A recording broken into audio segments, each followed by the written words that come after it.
Hello students, आप लोग का शशांक एंड दीपू के यूट्यूब चैनल में बहुत बहुत स्वागत है। इस वीडियो में हम लोग त्रिकोणमिति के परिचय को पढ़ेंगे। अब त्रिकोणमिति का परिचय क्या है और त्रिकोणमिति कहते किसको है, इसको सबसे पहले समझ लेते हैं। सबसे पहले अगर मैं बात करूं, त्रि मतलब अगर त्रि की बात की जाए तो त्रि का मतलब होता है तीन। त्रि का मतलब क्या होता है? तीन।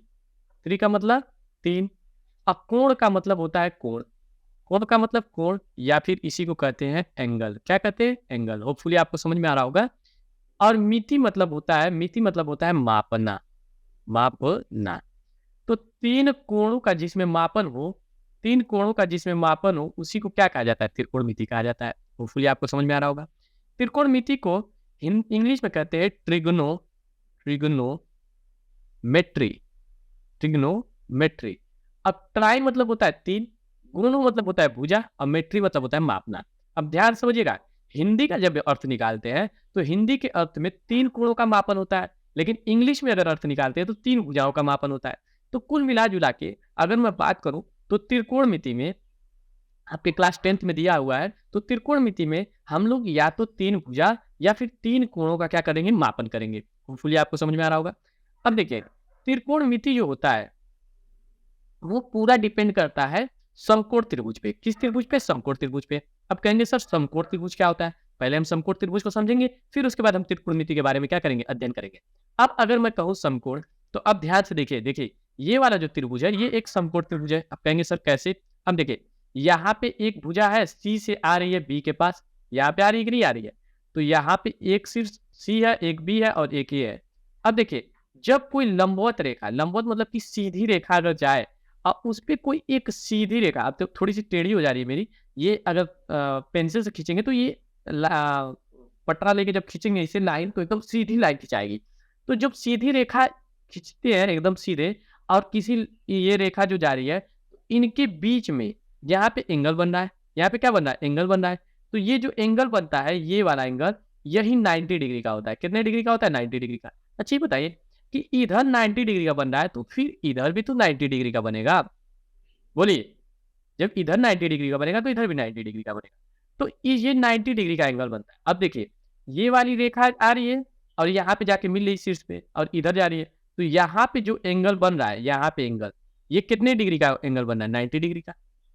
तो एक एंगल किसी भी त्रिभुज में, त्रिभुज किसको कहते हैं? तीन भुजाओं से बनी हुई जो आकृति, उसे उसे त्रिभुज कहते हैं। तो किसी भी त्रिभुज में अगर जो 90 डिग्री का एंगल बनता है, एक अगर 90 डिग्री का एंगल बनेगा तो वो कौन सा त्रिभुज हो जाएगा? समकोण त्रिभुज हो जाएगा। कोई दिक्कत? समकोण मतलब ही होता है कि एक कोण 90 डिग्री का हो। ठीक। अब देखिए, ये जो 90 डिग्री का एंगल बन रहा है, इसके जस्ट सामने एक रेखा जा रही है ए सी। कौन सी रेखा जा रही है? ए सी या सी ए, कुछ भी कर सकते हैं। तो इस रेखा को बोला जाता है कर्ण। इस रेखा को क्या बोला जाता है? कर्ण। कर्ण को हम कैसे दर्शा देंगे? ठीक। कर्ण को किससे दर्शा देंगे? कैसे? कर्ण का मतलब होता है, अगर इंग्लिश में बात की जाए तो हाइपोटेनियस। क्या होती है? हाइपोटेनियस। अब देखिए, आप जिसको एंगल मानेंगे, जैसे मान लीजिए कि इसको एंगल मानते हैं। किसको एंगल मानते हैं? इस ए को। अगर ए को एंगल मानेंगे, अब ध्यान समझिएगा, यहाँ पे कॉन्सेप्ट बहुत अच्छा बनेगा। अगर हम ए को एंगल मानेंगे तो इसके सामने वाली भुजा, इसके सामने कौन सी भुजा? ये वाली। तो ये हो जाएगा आपका लंब। क्या हो जाएगा? लंब। लंब को हम एल लिख देते हैं। ठीक। अब ये देखिए, कर्ण हो गया, लंब हो गया, बचा क्या? आधार। तो आधार सिंपली ये हो जाएगा। होपफुली आपको समझ में आ रहा होगा। मतलब कि अगर हम किसी एंगल को मानेंगे तो उस एंगल के सामने वाली भुजा लंब हो जाएगी। 90 डिग्री जब भी बनेगा तो उसके सामने वाली कर्ण हो जाएगी और जो बचेगा आधार हो जाएगा। होपफुली आपको समझ में आ रहा होगा। इसको मैं फिर से इरेज करता हूँ, फिर से आपको समझाने की कोशिश करता हूँ। आपको समझ में आएगा, बस आप एकदम ध्यान समझते चलिए। अब देखिए, यहाँ पे बन रहा है 90 डिग्री, तो इसके सामने वाला ये हो जाएगा कर्ण। अब देखिएगा, अब मैं नई चीज करूंगा। मान लीजिए कि ये सी एंगल है। क्या एंगल है? सी। ए की जगह किसको दे दिया? सी को दे दिया। तो इसके सामने वाली भुजा, मतलब कि ये वाली भुजा जो हो जाएगी, ये हो जाएगी लंब। अब ये कर्ण हो गया, ये लंब हो गया। अब जो बचा वो आधार हो गया। वो फुली समझ में आएगा। तो मैं एक ही त्रिभुज में दो तरीके से कर्ण, लंब और आधार निकाल के बता दिया। वो फुली आपको समझ में आ रहा होगा। अब देखिए, अब जैसे कि मैं एंगल जो आपका दिया है, ये वाला जो एंगल दिया है, इसके सामने वाला मान लीजिए कि ये कर्ण है और ये एंगल दिया है और इसके सामने वाला ये हो गया लंब और जो बचा वो हो गया आधार। तो अब देखिए, समकोण त्रिभुज में एक बहुत फेमस एक प्रमेय है जिसको बोला जाता है पाइथागोरस प्रमेय। क्या बोला जाता है?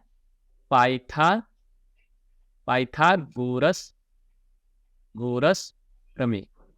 कौन सा प्रमेय? पाइथागोरस प्रमेय। ध्यान से समझिएगा पाइथागोरस प्रमेय क्या होता है। पाइथागोरस प्रमेय कहता है कि कर्ण का स्क्वायर, किसका स्क्वायर? कर्ण का स्क्वायर बराबर लंब का स्क्वायर प्लस आधार का स्क्वायर। पाइथागोरस प्रमेय क्या कहता है? कर्ण का स्क्वायर बराबर लंब का स्क्वायर प्लस आधार का स्क्वायर। अब एक चीज जानिए कि अगर आपको मैथ पढ़ना है, मैथ को समझना है, तो आपको ये प्रमेय एकदम मुंह जबानी रटा होना चाहिए कि कर्ण का स्क्वायर बराबर लंब का स्क्वायर प्लस आधार का स्क्वायर। अब देखिए, कर्ण की स्क्वायर की जगह कुछ दिया है, मतलब के की जगह कुछ दिया है, नहीं दिया है, तो इसको हम इसे ही रहने देते हैं क्योंकि यही तो निकालना है। लंब की जगह क्या दिया है? लंब की जगह 4k दिया है, तो मैं 4k का स्क्वायर कर देता हूँ। अब ये के अलग है, ये कर्ण वाला इसमें मैच कर देता है, तो उससे कोई दिक्कत नहीं। आधार का स्क्वायर 3k का स्क्वायर, 3k का स्क्वायर। अब देखिए 4k का स्क्वायर मतलब 16k स्क्वायर प्लस 3k का स्क्वायर 9k स्क्वायर बराबर कर्ण का स्क्वायर। अब देखिए 16 9 कितना हो जाएगा? 25k square. यहाँ पे 2 में लिख दिया, इसको मैं कर देता हूँ 25k स्क्वायर। अब कर्ण का स्क्वायर है, इस स्क्वायर को हटाएंगे तो ये आ जाएगा अंडर रूट में, तो अंडर रूट में आ जाएगा, तो यहाँ पे 25 का 5 हो जाएगा और के स्क्वायर का के हो जाएगा। इतना तो आप लोग को आता ही होगा। तो अब कर्ण की जगह मैं क्या लिख सकता हूँ? 5k। होपफुली आपको समझ में आएगा।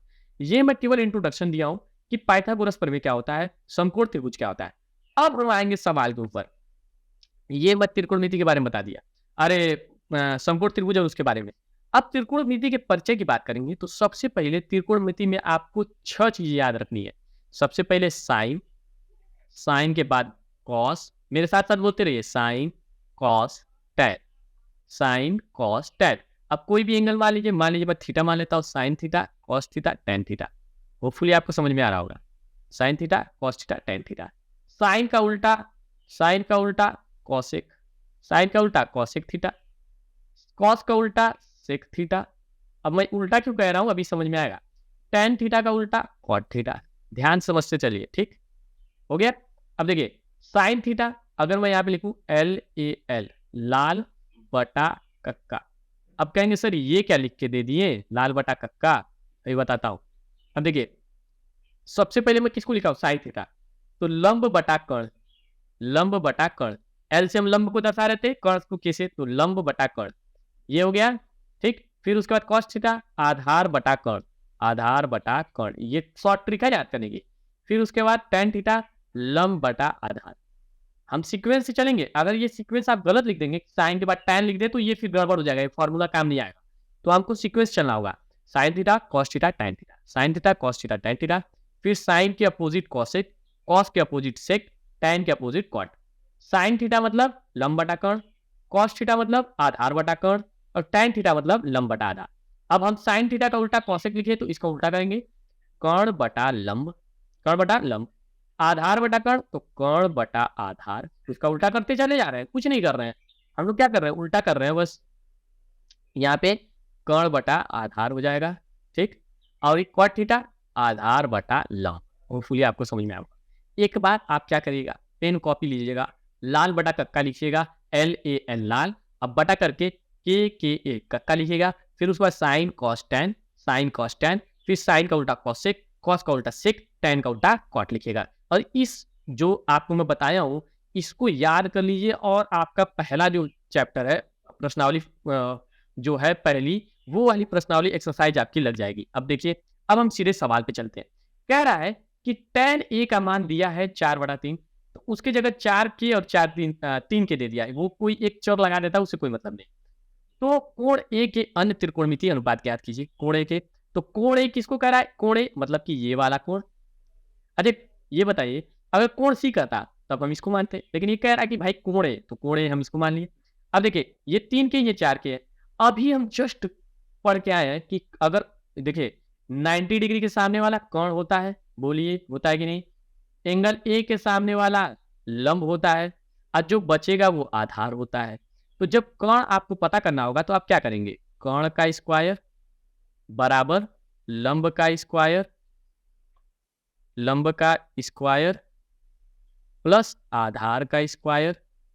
अब कर्ण का स्क्वायर की जगह कर्ण का स्क्वायर, अभी जस्ट निकाल के आए। लंब का स्क्वायर मतलब कि 4k का स्क्वायर, आधार का स्क्वायर मतलब 3k का स्क्वायर, तो 4 चौका 16 के स्क्वायर प्लस 3 त्रिके 9 के स्क्वायर बराबर 25 के स्क्वायर।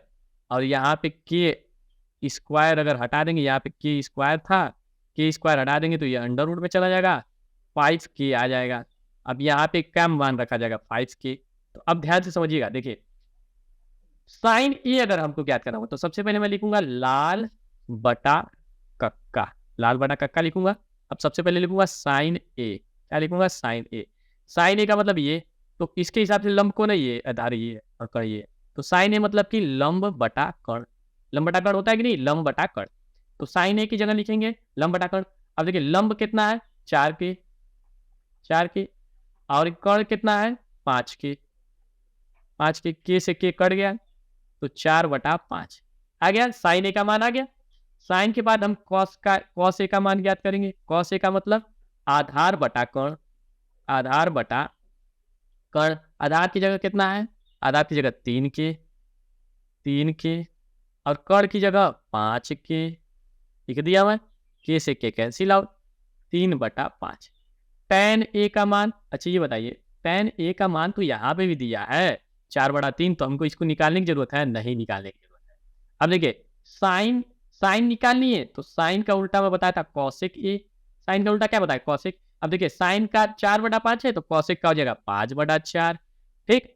कॉस का उल्टा सेक ए, तो कॉस का मान 3/5 तो 5/3। बोलिए अब tan है तो tan का उल्टा कॉट ए, तो कॉट का मान 4/3 तो इसका मान 3/4। ये थी आपकी जो प्रश्नावली का उदाहरण नंबर 1 था, इसको मैं समझा दिया। उससे पहले मैं बता दिया त्रिकोणमिति का परिचय। इसको आप क्या करिएगा, लर्न कर लीजिएगा, या फिर जो मन करिएगा एक बार इसको जरूर अपने दिमाग में बैठा लीजिए, क्योंकि ये बहुत इंपॉर्टेंट है। और उसके बाद नंबर आया था कि मैं सबसे पहले पाइथागोरस प्रमेय के बताया था, और त्रिकोणमिति क्या होता है, ट्रिग्नोमेट्री क्या होता है, इसके बारे में बताया था, ठीक। होपफुली आप लोगों को सारी चीजें क्लियर हुई होगी।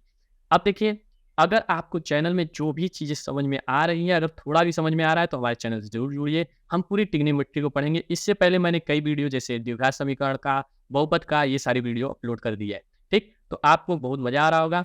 मिलते हैं नेक्स्ट वीडियो में, तब तक के लिए जय हिंद।